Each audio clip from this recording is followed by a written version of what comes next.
Welcome to the weekly wrap up. It's Friday, June 10th, and interest rates are higher.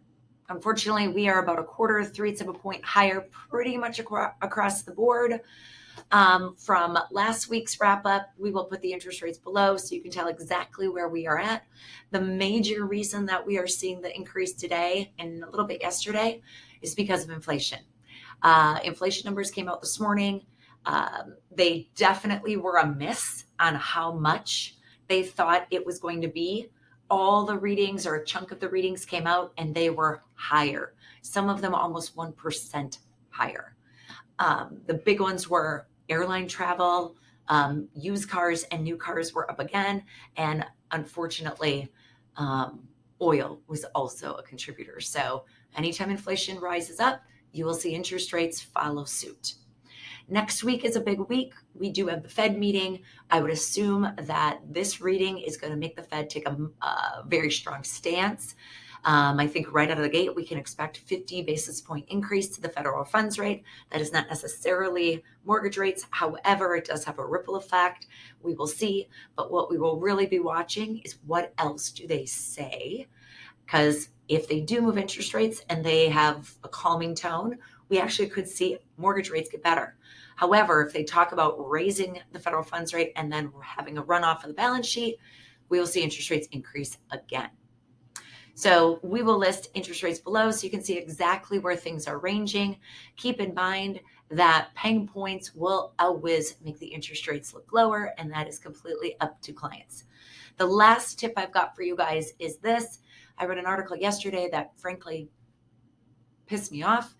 80% of the consumers out there that were surveyed by Freddie Mac said that it is not a good time to buy a home. I understand that, but I would love to know what is their basis or foundation of when it is a good time to buy.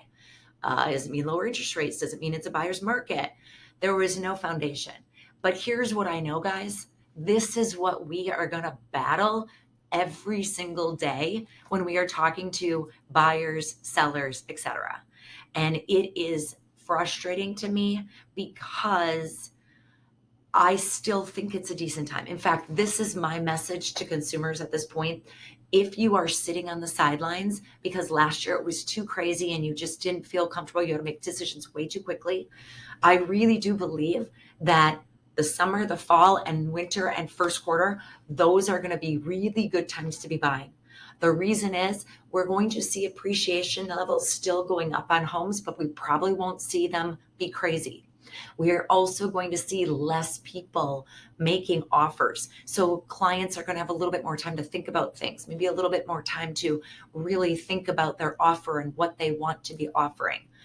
And also, you're probably not going to have a gazillion multiples on every single property. So in my opinion, it's a good time to be looking at this if you want to be able to think a little bit more about your offer. And as we all know, if we do go through a recession, it's usually about 1 or 2 quarters before we see interest rates drop. So if we probably are going to be in a recession by fall, I would assume by second or third quarter next year, we are going to see interest rates drop. If we see interest rates drop, that is going to cause more people to jump back in the market and heat that housing market up a little bit more. So this is what I'm telling my clients, that now fall, winter, first quarter are actually good times because they can get in, they can buy a home, but they then can refinance if interest rates do drop a point and a half and get that lower interest rate, but not pay that additional home price. Guys, I hope this is helpful. If there's anything more that we can be doing or talking about, please reach out. That's what we're here for.